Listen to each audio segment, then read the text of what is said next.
Government boys degree college Matiari जे auditorium hall में 11 class के शागिर्दनि पारां 12 क्लास के शागिर्दनि के अलविदाई फेयरवेल पार्टी जो शानदार एहतमाम कयो वियो। पार्टी के ऑर्गेनाइज़र कंदड़ शागिर्दनि में मोहम्मद हसनैन सांद, आमिर हमज़ा, सज्जाद अली मल्ला, अवैस समू, ज़रियाब खासकेली, रोशन अली डेथो, असदुल्ला, मोहम्मद यूसुफ मेमण, फरहाद, मोहम्मद जमील मेमण, आदिल शाज़मान, मुनज़िम ऐं सारा जोगो प्रोग्राम कयो। फेयरवेल पार्टी जो स्टेज सेक्रेटरी तौर मोहम्मद हसनैन रिंद फ़राइज़ सर अंजाम ॾिना।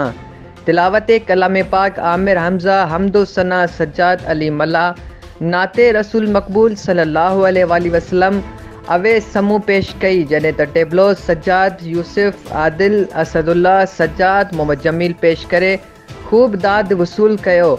मोहम्मद जमील शाज़मान सॉन्ग पेश करे वाह वाह कराए छॾी। राहत ऐं ग्रुप डांस ज़रिए माहौल खे गरमाए छॾियो।